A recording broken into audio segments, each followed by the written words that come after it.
Le verdict de P. Diddy est tombé, coupable d'un chef lié à la prostitution, mais non coupable des accusations les plus graves. Le magnat du hip-hop a été reconnu mercredi non coupable de trafic sexuel et d'association de malfaiteurs, mais coupable de transport de personnes à des fins de prostitution. Après des semaines de témoignages et de plaidoiries au cœur d'un procès ultra médiatisé, le jury a rendu son verdict au tribunal pénal de Manhattan. Mercredi matin, le jury était encore en délibération sur l'accusation d'association de malfaiteurs après avoir trouvé un consensus sur les accusations de trafic sexuel et de transport de personnes à des fins de prostitution. Après des journées tendues, les 12 jurés s'étaient mis d'accord mardi sur 4 chefs d'accusation passibles de 10 à 15 ans de prison. Toutefois, l'accusation d'association de malfaiteurs, la plus grave, risquait de le condamner à une peine à vie. P. Diddy, de son vrai nom Sean Combs, a prié au tribunal en demandant à Dieu de protéger sa famille. Un moment de tension dans ce tribunal bondé de journalistes et d'influenceurs, scrutant chaque détail.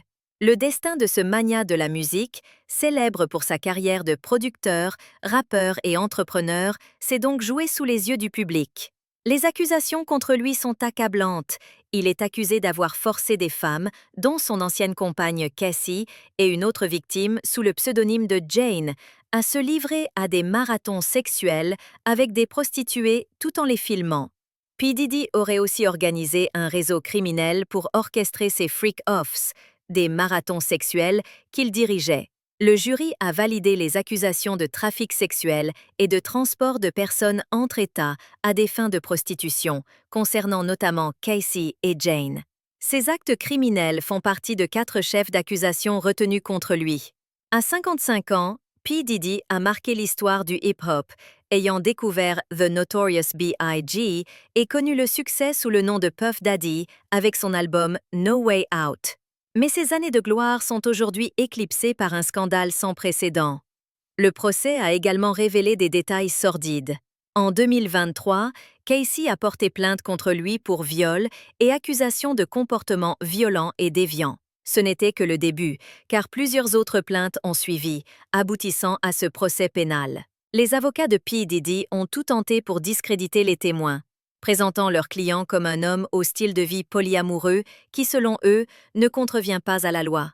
Mais Casey et Jane ont exposé un autre visage, celui d'un amour manipulé par des menaces physiques et psychologiques. Des vidéos choquantes ont été montrées en cours, dont des enregistrements de ces marathons sexuels et une scène de violence filmée dans un hôtel de Los Angeles où P. Diddy est vu maltraitant Casey.